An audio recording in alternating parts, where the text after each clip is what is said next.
So, hello BookTube, Happy New Year. It's been a while, but I am back, and for this first video of the new year I'd like to basically wrap up all the books I read in, I guess, the fourth quarter of 2019, or at least November onwards.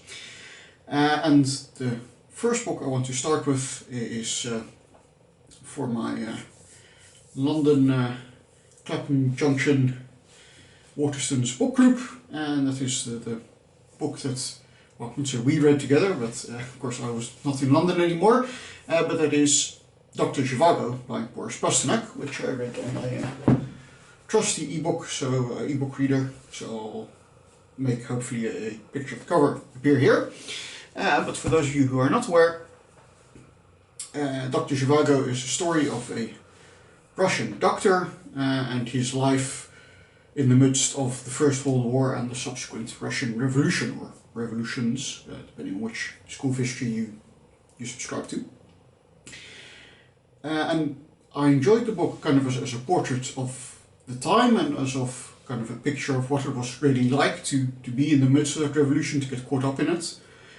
But at the same time I felt a bit detached from its characters, and I think the reason for that is something also noticed in Tolstoy's War and Peace. Where is it? That one? This one. And there are some references to War and Peace in Dr. Zhivago, so I think it's partially intentional. And that is that in both War and Peace and in Dr. Zhivago, characters often seem to kind of lack a sense of agency. They're just kind of swept away by, first of all, the tides of history and just events, but also kind of their own emotions. They don't really seem in control of themselves. Especially like Dr. Zhivago is like, yeah, I really like my wife, but also I'm in love with Laura, so I'm guess we're in an affair now. And it's just like, you know, I'm just reading a description of things happening to a person, rather than a person having wants and desires and trying to, however successfully or not, move their life in the direction of those wants and desires. And that's, yeah, kind of put a barrier between me and the characters, so it failed for me to fully connect. There was also the technique Pasternak uses of kind of having these disembodied chorus of voices to kind of express opinions of certain segments of society, which on one hand was an interesting technique to kind of, you know, capture the feel and say the accepted views of certain groups of society, but at the same time also kind of just separated you from the story and or at least separate me from the story, put a barrier in place there. And you know, probably it is intentional. So in War and Peace, the same kind of thing happens, where the characters are swept away not just by the wars and peaces of the historical events, but also by their own emotions and their own feelings, which just carry them along rather than the characters really acting upon themselves. And in Tolstoy's case, it also really fits into his theory of history that he goes into in the book.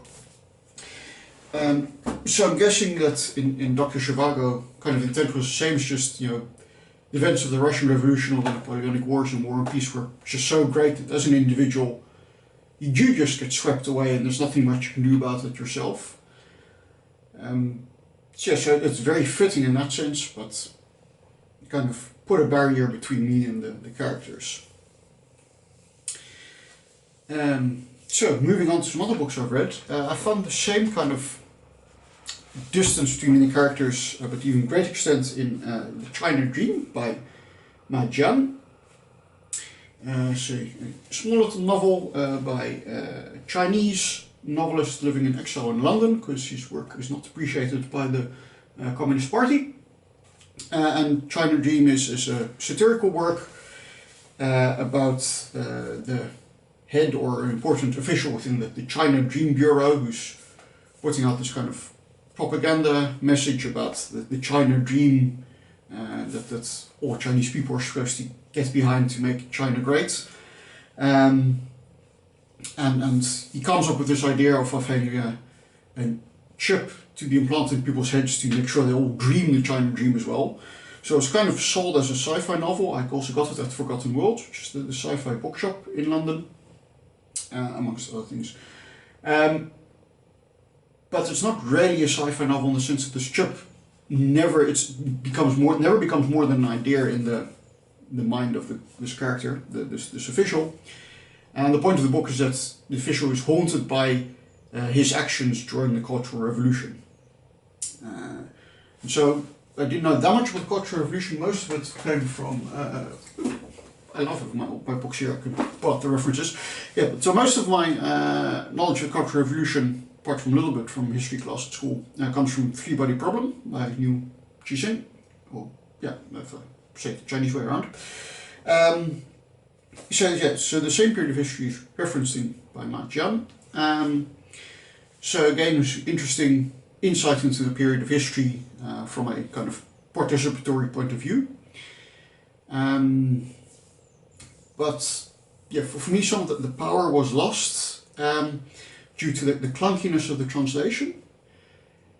And I think that's translation is always there's always a tricky thing, and there's sometimes a trade-off between having an accurate translation and having something that sounds good and conveys the same feeling or connections to certain words, but perhaps is less accurate. Like so, if I tell you that England's top universities are located at the ford in the River Ox and the bridge over the River Cane, you go, that just sounds weird.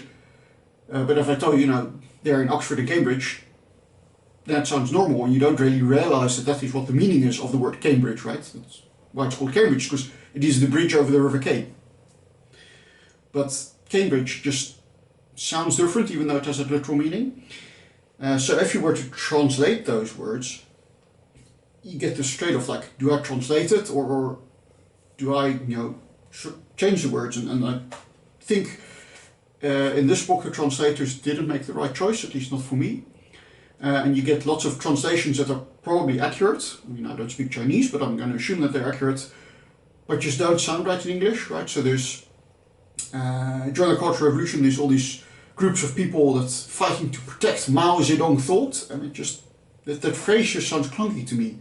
I think, maybe a better phrase would be Mao's thoughts, or the Mao's legacy, or something like that, right? Rather than Mao Zedong thought. It just, using a name as an adjective in that way just doesn't sound right to me. There's this group of revolutionaries or Red Guards, whatever the correct term is, called the Million Brave Warriors, which is probably again the correct literal translation, but if you translate more something like the Countless Legion or something like that, it probably would get across the spirit far better in a way that would sound far less clunky in English. So it again was kind of an interesting work to see the different cultural and historical perspective, but a bit of a clunky translation for my tastes. And yeah, I guess because it's about a society so far away, it also just kind of loses some of its impact, because it's not about events or society that really affects me directly. Then another book, moving onwards, I read again on e-reader was not The Ministry of Utmost Happiness, but the predecessor, Arundhati Roy's The God of Small Things,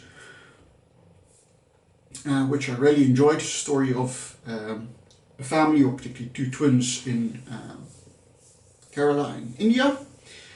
And then just their lives growing up and things that happen to them, told in a very non-linear fashion. Also know Kamal in his recent Best of 2019 video, I'll link it down below, he talked about the Ministry of Utmost Happiness and also the non-linear storytelling style there. I'm not quite sure if that's just the style of Arundhati Roy herself, or if it's related to a cultural thing, because one of the things I learned at the cultural awareness course once was that, well, unfortunately we didn't really go into depth of what it meant, but you have linear storytelling cultures, like most in the West, but you also have circular cultures where you don't get directly to a point, but you kind of go around the story when you're telling it, apparently. So I think part of the reason that Roy's work is so non-chronological might be of something also to do with that.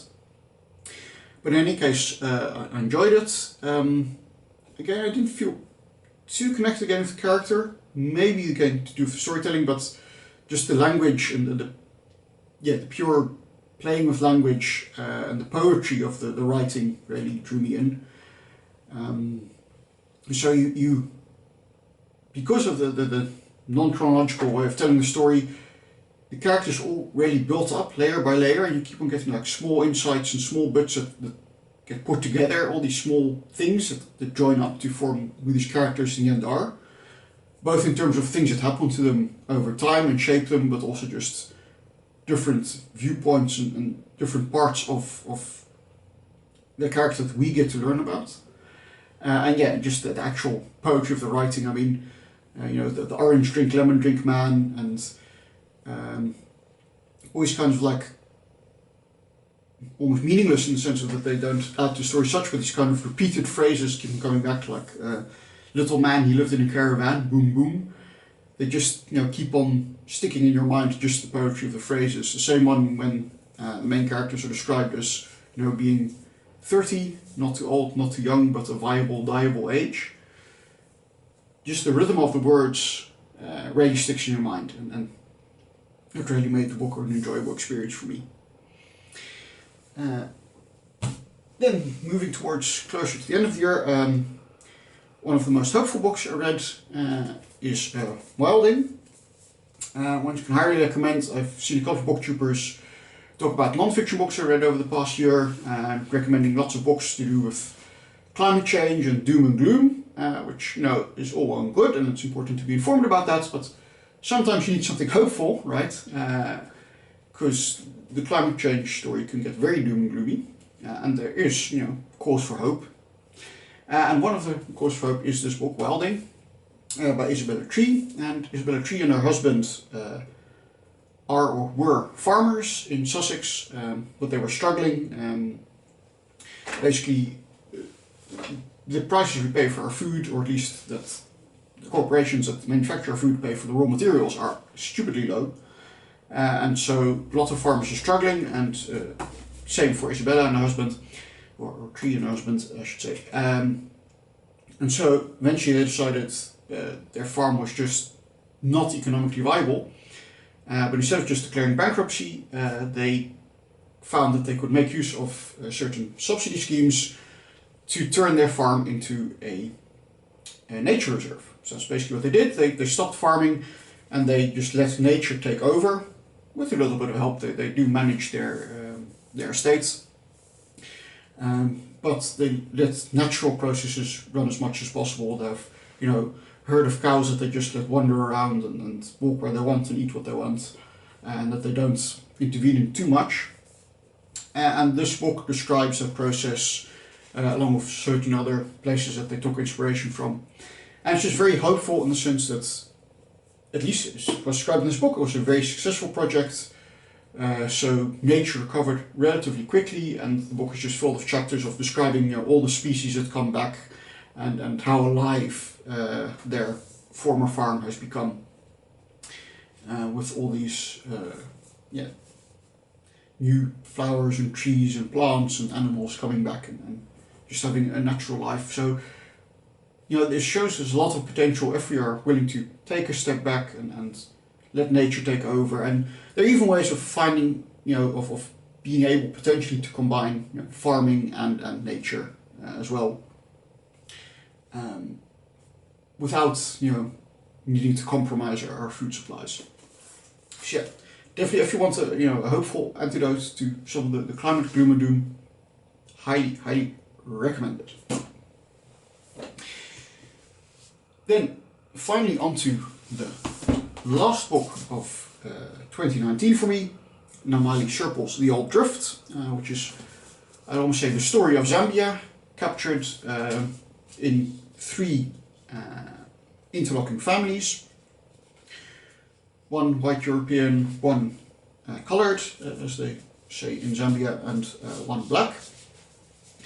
And yeah, we follow the families through the generations, in a kind of family epic, as these families come to Zambia and they merge past each other.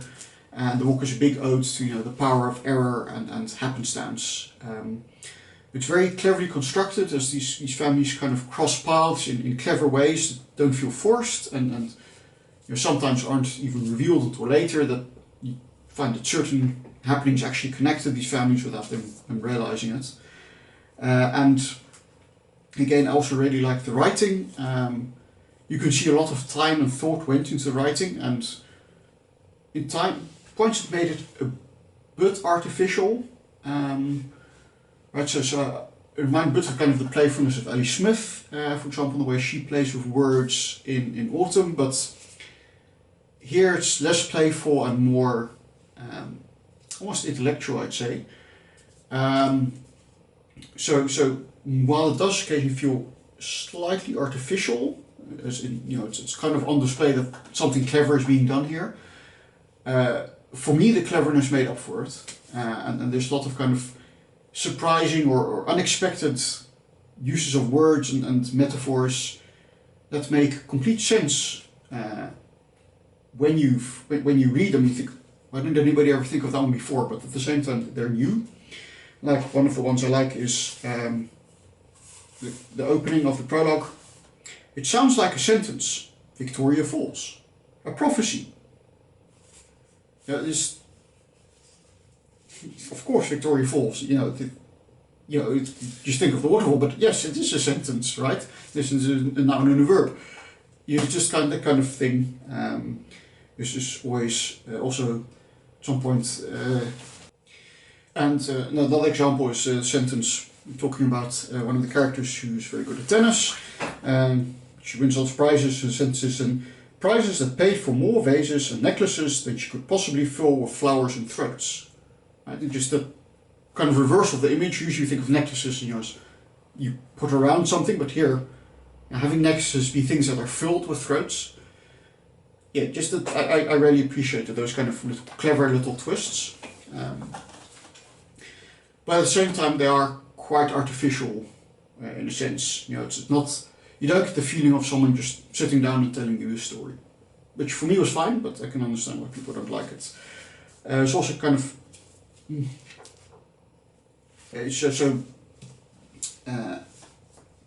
yeah, overall, so I really liked the book itself. Liked a lot of kind of feeding in of lots of historical events which were not known to me.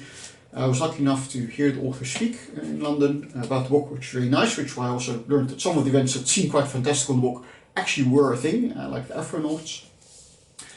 And yeah, another thing that's mentioned is that it's kind of genre-defying book, so it weaves its way between different genres, starting off in kind of fairy tale realm with all the generations and becoming in the end almost a cyberpunk story, befitting kind of how our own societies evolved in a way. So if you haven't checked it out, I mean, you're up for a bit of a hefty book, but with some clever writing, engaging characters, and the history of a place you may not know anything about. Highly recommended. Okay, and then brings us to the last book I'm going to talk about today, and the first book I read in 2019. I just finished it today, which is Rose George's Deep Sea and Foreign Going. It's a non-fiction book about the shipping industry, which, as it says here, brings us 90% of everything. And it's quite an interesting industry. So there's one of these big container ships, which has like 10 or 20,000 of these containers on. Yeah, and the cost of shipping stuff is ridiculous. It costs like 5 cents to ship a pair of trousers from China to England, at least if you're doing it by the container load. And Rose George spent about a month going on a voyage from England to Singapore by ship, and she describes that voyage and the people on the ship, and at the same time interleaves that with kind of more background information and some larger context. So there's 2 chapters devoted to piracy, there's a chapter to shipwrecks, especially during the Second World War, and yeah, a lot of kind of background information about how poorly the people that form the heart of this industry, the seafarers, are actually treated. There's a little bit also on the kind of the murky legal tricks that owners get into to kind of get out of their responsibilities by hiding between shell corporations and flags of convenience and such. And yeah, just for the fact that, like the subtitle says, 90% of our stuff does reach us via container ships, other forms of ships. It's really, really, I think, interesting to get a view into what that actually means, what that life is like for the people that ensure that we can get stuff for such cheap prices. So again, worthwhile checking out. At times it did feel a bit like just trying to get on our own hobby horses and belabor a point a bit much, but okay, so in that sense you hear George's own opinions come through quite a bit. But yeah, if you want some insight into this world that remains hidden for most of us, check it out. So that was an overview of the books I've been reading recently. I hope you enjoyed that. If you have any comments about those books, do leave them down below. I look forward to chatting with you, and until next time.